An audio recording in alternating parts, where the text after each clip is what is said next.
कि किसी भी इंसान को ये हक नहीं पहुंचता कि किसी को इतनी उनका जो फेस था वो देखा नहीं जा रहा था कि आप इतने ज़ालमाना तरीके से आप पीट रहे हैं, आप अगले दूसरे इंसान को इंसान नहीं समझे।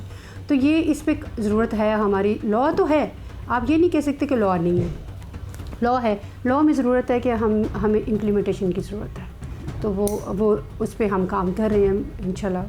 होपफुली हमारी सीएम साहिबा हैं, क्योंकि मैंने देखा है उनकी बहुत सी पॉलिसीज़ बहुत अच्छी भी हैं और वो स्पेशली ख़वातीन के लिए फ़ौरन पहुंचती हैं और काम कर रही हैं। तो इंशाल्लाह जिस तरह ये उन्होंने किया है, होपफुली इन्वेस्टिगेशन अच्छी जाएगी, क्योंकि अब इससे आगे और यूजुअली ये होता है कि पावरफुल लोग मिल जाते हैं। एफआईआर हो गई, एफआईआर के बाद तो मेन चीज़ है इन्वेस्टिगेशन। जब इन्वेस्टिगेशन ही ठीक नहीं होगी तो आप देखिए जज क्या कर सकता है, लॉ क्या कर सकता है। जो अगर आप गुनाहगार लिख देंगे तो उसके बाद आपके पास कोई अदर ऑप्शन नहीं होती कि आप वो बंदा रिहा हो जाए। तो जो सेक्शन एफआईआर में ऐड हुए हैं, जिस पे एफआईआर हुई है, वो कितने उनका रिज़ल्ट कितना फ्रूटफुल होगा। डेफिनेटली जब एफआईआर आपकी हो जाती है और इन्वेस्टिगेशन पूरी हो तो उसका रिज़ल्ट निकलता है। इस सेक्शन के तहत जो 354 पीपी पाकिस्तान पीनल कोड है, इसकी सज़ा 2 साल है पहली बार।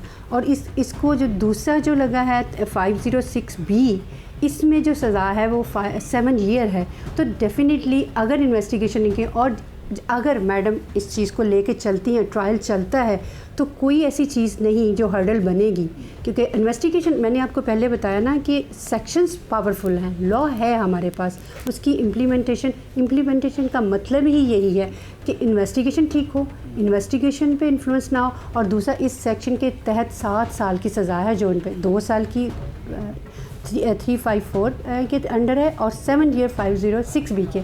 और अगर ट्रायल चला तो इंशाल्लाह इनको सज़ा से तो कोई नहीं बचा सकता। अनफॉर्चुनेटली हमारा सिस्टम थोड़ा सा ऐसा ज़रूर है कि इन्फ्लुएंस आ जाते हैं, लेकिन सिर्फ आप ये वर्दी का कहें तो इतनी जल्दी एफआईआर हो जाना भी मैं समझती हूँ कि एक बहुत पॉजिटिविटी है। और मैं समझती हूँ कि ये इस वजह से बहुत से लोगों की एफआईआर भी नहीं होती। मैं एज ए लॉ पर्सन आपको बता रही हूँ कि एफआईआर हो गई है, तो एफआईआर किस माजिद बशीर के ख़िलाफ़ हुई है, तो वो he is a sitting inspector. तो अगर उनके ख़िलाफ़ हुई है तो कोई वजह नहीं बनती। अब जो चीज़ें हैं वो इन्वेस्टिगेशन पे है और नरगिस साहबा कितना इस पे स्टैंड लेती हैं। हमारे यहाँ एक बहुत बड़ा इशू ये है, एफआईआर भी हो जाए, ट्रायल भी, गुनाहगार भी बन जाए, तो ट्रायल में आके कहीं ना कहीं वो सुलह कर लेते हैं। सज़ा है, अब एक आपके ख़िलाफ़ एफआईआर हो गई है, वो एक ही चीज़ इनको हो सकती है कि ये सुलह की तरफ ना चले जाएं। अदरवाइज़ तो ला क्लियर कट है कि 7 ईयर्स इनको सज़ा मिलने वाली है अगर इनका ट्रायल अच्छा हो जाता है। मैं बल्कि आपकी वसातत से एक और बात भी कहना चाहूँगी, जैसे मेरी जो स्पेशलिटी है वो मैं कमर्शियल मैरिजेस और रेप केसेस को ज़्यादा डील करती हूँ उस साइड पे। तो ये आप देखें कि मैं कहूँगी अपनी बहनों को डरने की ज़रूरत नहीं। जब आप सहती हैं ना तो आप पे और जुल्म किया जाता है। लॉ आपको प्रोटेक्ट करता है।